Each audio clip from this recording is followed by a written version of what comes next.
Hi, my name is Simon Lesser, and I'm co-founder and CEO of Dragon Metrics. Today I want to talk about data for global search. In my view, having high-quality data is foundational to any effective SEO strategy, and that is absolutely the case when it comes to global search as well.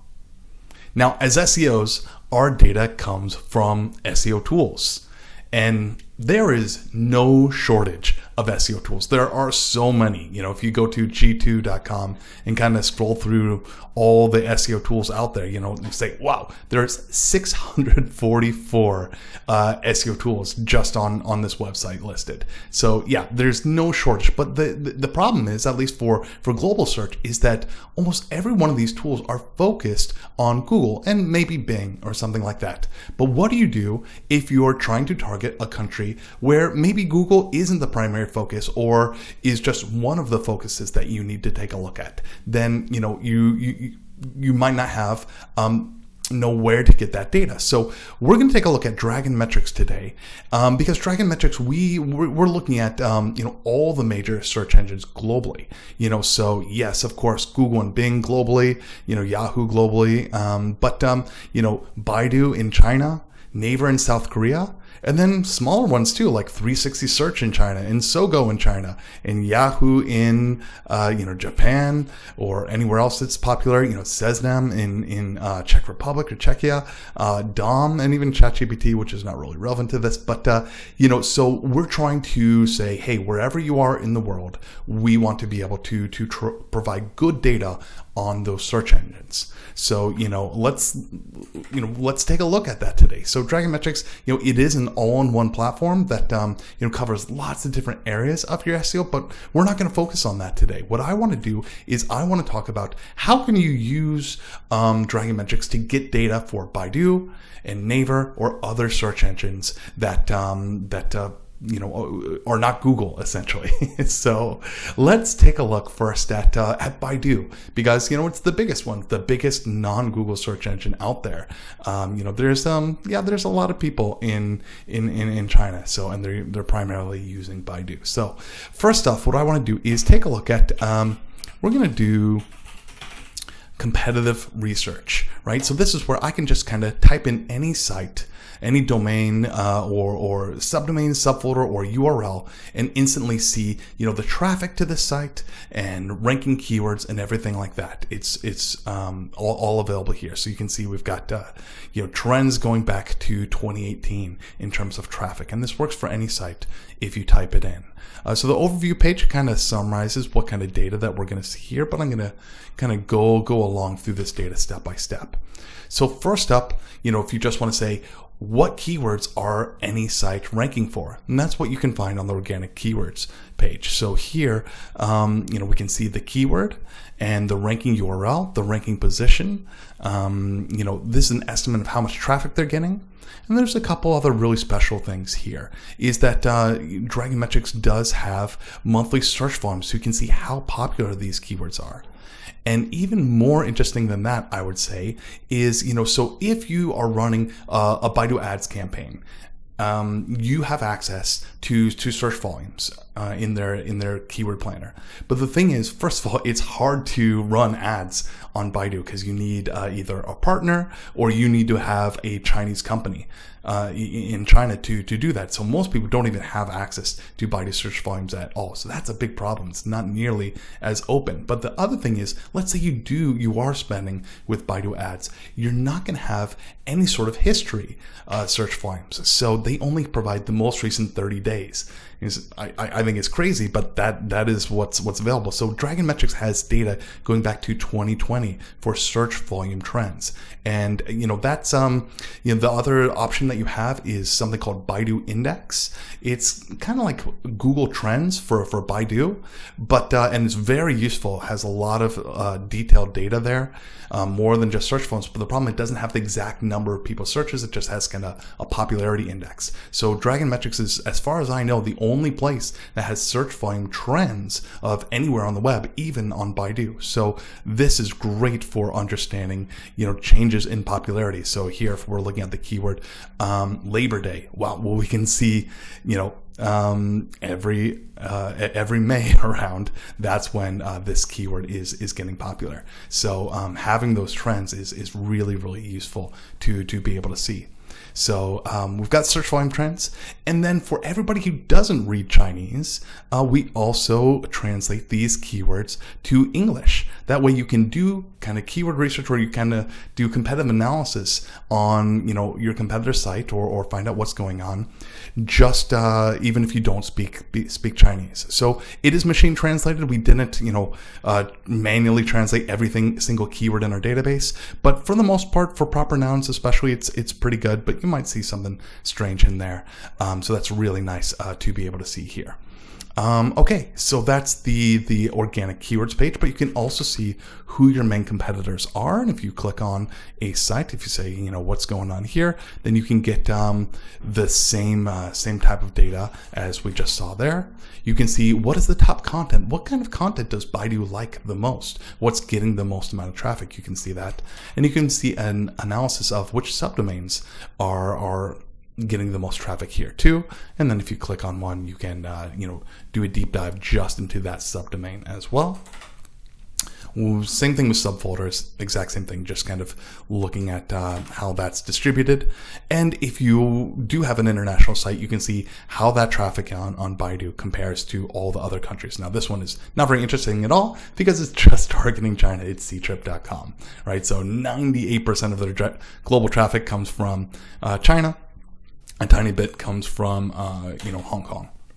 And then we also use natural language processing for all the keywords in our database to show what type of keywords they're ranking for. No surprise, 60% is in the travel industry, and then some other things, you know, making up the rest here. But almost everything is around the travel industry. So that's really useful to see in the categories. Now, when you're looking at these keywords, if you click on one, like what we did here before, that's going to go to the keyword research tool. So now we can analyze one keyword at a time. Again, we've got the search volumes to see desktop versus mobile, so you can compare, are people searching on desktop more or mobile more? We also have keyword difficulty and organic click-through rate. But this is another really unique thing on Baidu, is Baidu has so many different types of search features. It's Google has, and it's always kind of been that way, Google has kind of learned from Baidu's bad habits of just putting lots of non-organic stuff on page one. Well, Baidu's kind of always done that, and they favor their own sites. So we kind of help you identify that too, to say, hey, here's the SERPs that Baidu's kind of taking over themselves with their own unique SERP feature types. And we measure the organic click-through rate. We say, okay, here's how much traffic is going to those SERP features we're going to Baidu, and what's left over for our website, for this particular keyword is low. And unfortunately, that's not abnormal. About 50% of the clicks are going to go to Baidu or their SERP features and things like that. So you can also see SERP results to see what sites those are, and we can see all of them. If we click here, and then we can see related terms to that too, if we're trying to prioritize these as well. Now on the left side, we can we can filter to say, okay, the keyword has to have, say, this is inexpensive or cheap. So I hit plus and it filters to that. Or if I say I don't want that, I hit minus and it goes away. Now, this is another really interesting thing. The Chinese language is challenging for filtering in this way because, it's kind of like word search when you're dealing with a language without spaces. So this is booking plane tickets is how I translate this. And so this is, book a ticket, and this is plane tickets over here. And so both of those are words. But this middle two characters, I can't select it right now, but those middle two characters is not a word together. So it's like those two form a word, those two form a word, but the ones in the middle do not. So Dragonmetrics is smart enough to kind of pull that out and say, okay, we can recognize when one character, north, can stand on its own, but when north is with capital, then it means Beijing, which is Beijing, right? So we can kind of parse out those words, not just individual characters, so that makes filtering a little bit easier for you and things like that. And yeah, it's really nice being able to see those trends here. So yeah, that's kind of keyword research and getting search volume trends and looking for those trends, desktop and mobile, and also looking at competitor traffic. There's also, content tools. So if I come in here and I say, okay, well, what kind of content does Baidu rank well, or what are Chinese searchers looking for? So the content writer can help with that. So this is kind of like a mini version of keyword research to say, hey, is there other keywords you want to target? I hit next. And then you can say, I want to write it myself, or you can, say, hey, I want help from Baidu, or it's from AI to write me content on Baidu based on the competitive analysis that we've been doing on, competitor titles and all their content. So I can, choose a title and say, okay, here's our competitors' headings. We think that you should write between 5 and 64, so you can choose how many you want. You can generate an entire outline to get started, and then you can have AI write it for you, or you can write it yourself based on the guidance.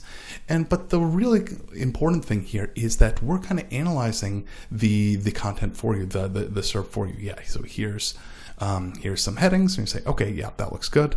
And I'm going to say choose these headings, and we're going to start that. So the really useful thing here is that we're going to put together kind of a roadmap of what content ranks well on Baidu. What are searchers looking for here? And as soon as this loads, this is taking a little bit longer than normal. Then here we go. Yeah, so it put that content into my outline right here on the content tab, so I can get started there, and I can write with AI, or I can write it myself. But let's look at the analysis here. You can see who's ranking in the top 10 results, how many words they're writing, related questions to it. We're doing entity analysis here. So we're saying what are the most common, ideas that people are using. So here's, I would call this area, or, a neighborhood or something like that. And so we can see all the times my competitors have used this phrase. And we can see their headings to get ideas of content from their headings, from their titles and the meta descriptions, and kind of put that all into my content. So it kind of lays out like what are competitors doing for a keyword, and good ideas that you might want to infuse into yours. And then, of course, there's rank tracking on Baidu, which looks just like you'd expect in your normal rank tracker. You can add translation so that you can keep an eye on what these things are, and everything that you would expect is here as well. So, for example, SERP features. Again, Baidu has a really unique set of SERP features, and you can see how many of those are triggering. Now, look at these are all gray, and that shows us that Baidu is different than Google, where a lot of Google SERP features are kind of open, and you have the possibility to rank in.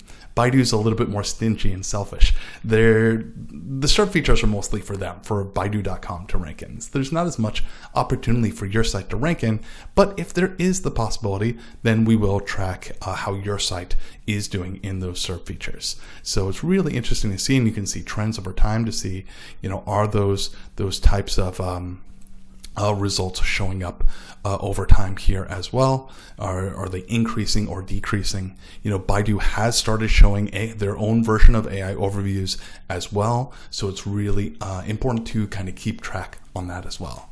But other tools like, if I look in the parsed SERP, we can see, a detailed look at who's ranking in the top results. We can get a picture of what that looks like on Baidu. Give it a second to load so I can actually see what it looks like there.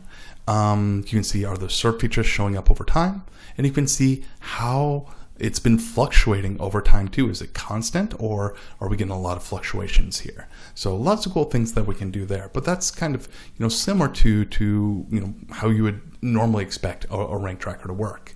But I like to be able to see in China, there's not a one search engine take all. Baidu is the dominant one, but for example, Bing is really gaining traction in China. So you want to compare how you're doing on Baidu versus Bing versus Sogo versus 360. You probably want to track all of these and keep an idea, an eye on all of these.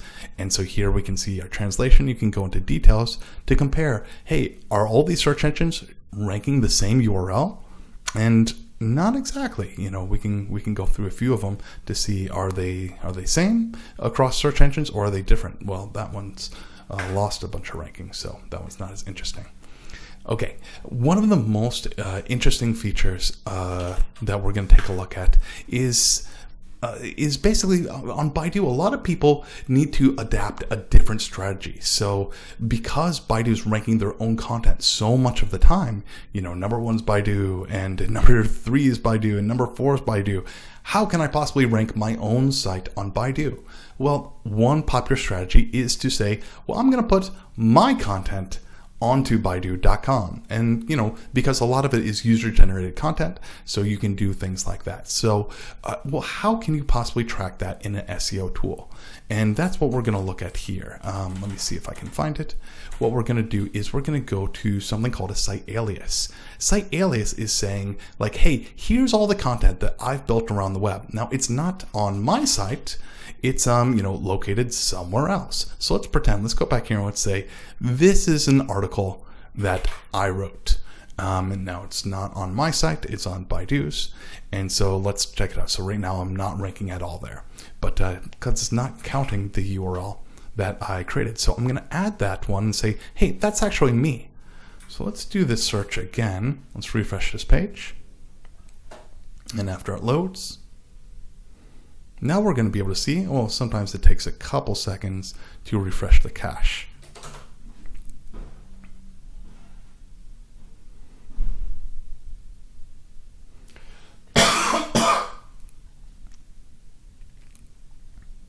And there we go.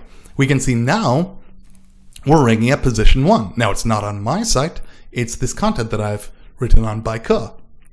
So by using those site aliases, you can put in different domains or a list of subdomains or a huge list of URLs to track your content wherever it lives. And that is a really effective strategy on Baidu. So that's what site aliases are for.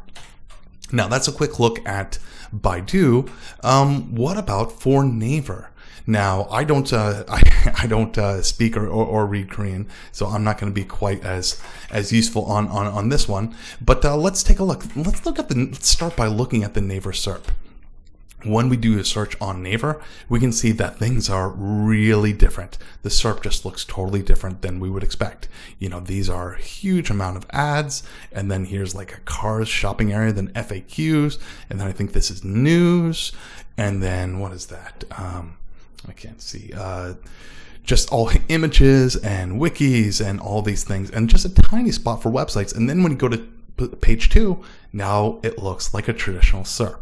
And so that's kind of what you can use Dragon Metrics for here. So let's go to the Korea campaign that I've got, and we can take a look. So kind of all the features that you would expect in a normal rank tracker are going to be here, but they work on Naver.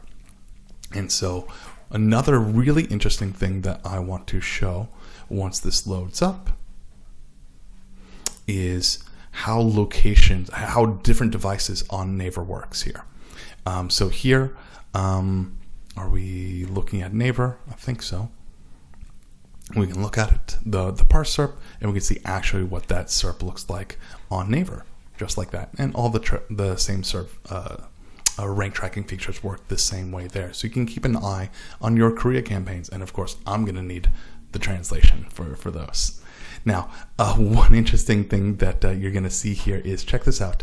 I just want to compare Naver desktop to Naver mobile. And we track both, but I'm pretty sure Naver does not use a different ranking algorithm between the two, because they're almost identical. I mean, we've got 1-3 position difference here. That could just be timing. Maybe it was a few minutes between when we tracked these. But, pretty much there is, as far as we can see, no major difference between desktop and mobile tracking. So you can track both, but, it may not be super useful. And then finally, we also have keyword research on Naver as well. So you can put in a keyword and see monthly search volumes split between desktop and mobile, the SERP results, keyword difficulty. You can look at keyword ideas and things like this too. So this is a way, and then, for all the other search engines, it still works exactly the same way on the rank tracking portion. So this is how you might go about getting good quality data for search engines that aren't Google.